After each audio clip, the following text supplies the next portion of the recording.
మీ ఇండ్లు కూడా నివాసయోగ్యమైన ఇండ్లు.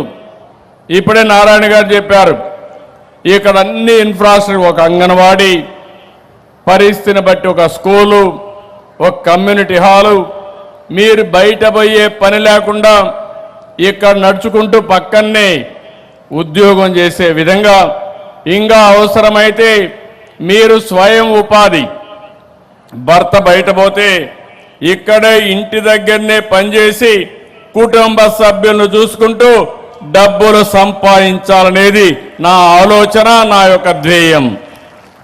అలాంటి మంచి ఇండ్లు కడితే దాన్ని పూర్తిగా నాశనం చేసే పరిస్థితికి వచ్చారు. ఏ విధంగా మనసు వచ్చిందో నాకు అర్థం కాదు. పేదవాళ్ళ పొట్టగొట్టారు, మీకు అన్యాయం చేశారు, ఏమాత్రం కూడా బాధ్యత లేకుండా ప్రవర్తించారు. వీళ్ళు 5 ఏళ్ళు మాట్లాడారు. వీళ్ళు కట్టింది 5 ఏళ్లలో 6,55,000 ఇళ్ళు కట్టారు. ఈరోజు 21 నెలల్లో 5,50,000 ఇళ్ళు కట్టాం. మళ్ళీ ఇంకొక పక్క మీరు చూస్తే రేపు రాబోయే రోజుల్లో ఇంకొక 4,50,000 కట్టి దగ్గర 10 లక్షల ఇండ్లు ఈ డిసెంబర్ లోపల పూర్తి చేసే బాధ్యత మాదని మరొకసారి హామీ ఇస్తున్నా. వ్యత్యాసాన్ని మీరు ఒక్కసారి గుర్తుపెట్టుకోవాలి. గత ప్రభుత్వంలో ఎన్టీఆర్ హౌసింగ్ 4,73,000 ఇండ్లు ఇస్తే దాన్ని రద్దు చేసే పరిస్థితికి వచ్చారు. 2,73,000 మంది పేదవాళ్ళు ఇల్లు కట్టుకుంటే వాళ్లకు డబ్బులు ఇవ్వకుండా 920 కోట్ల రూపాయలు ఎగ్గొట్టే పరిస్థితికి వచ్చారు. అంటే ఆ రోజు మీరు గుర్తుపెట్టుకోవాలి, ఎక్కడ ఏది చూసినా నేనే గుర్తొచ్చేవాడిని.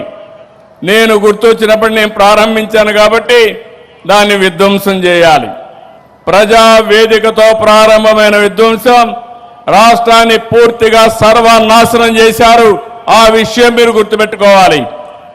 10 లక్షల కోట్ల రూపాయల అప్పులు, వడ్డీ కట్టలేని పరిస్థితి, కేంద్ర పథకాల డబ్బుల్ని వేరే పథకాలకు, సొంత ఖర్చులకు డైవర్ట్ చేసుకున్న విధానం, ఎక్కడ చూసినా అవినీతి, ఎక్కడ చూసినా విచ్చలవిడిగా అధికార దుర్వినియోగం, ఇలాంటివి చేసి చాలా ఇబ్బంది కలిగించారు. మీరు ఒకసారి చూస్తే 20% కంటే తక్కువ ఇంటి నిర్మాణం జరిగిందని, దగ్గర 2,61,000 మంది ఉంటే దాని 1,20,000కు తగ్గించారు. 174 కోట్ల రూపాయలు లబ్ధిదారులు డబ్బులు కడితే దాన్ని కూడా ఎగ్గొట్టే పరిస్థితికి వచ్చారు. ఆ విషయం నారాయణ గారు తీసుకొస్తే నా దృష్టికి ఈ నెలలోనే 174 కోట్లు 82,000 మందికి మీ అకౌంట్లో వేసే బాధ్యత, మీకు ఇచ్చే బాధ్యత ఈ ప్రభుత్వం తీసుకుంటున్నామని చెప్పి కూడా నేను మీకు తెలియజేస్తున్నా.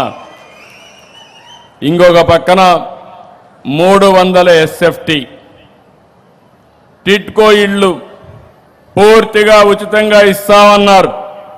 ఇస్తామని 350, 430 SFT టిట్కో ఇళ్ళకి 50% సబ్సిడీ 4,280 కోట్లు అవుతుంది. అది కూడా ఇచ్చే పరిస్థితుల్లో లేరు. ఇంకొక పక్క అర్బన్ కింద కేంద్ర ప్రభుత్వం ఇచ్చిన డబ్బుల్ని దుర్వినియోగం చేసే పరిస్థితికి వచ్చారు.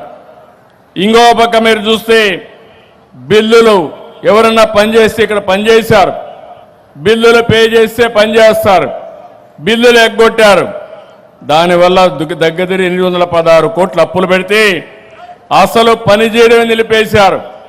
ఈరోజు అదనంగా ఖర్చంతా 3,109 కోట్లు అయింది.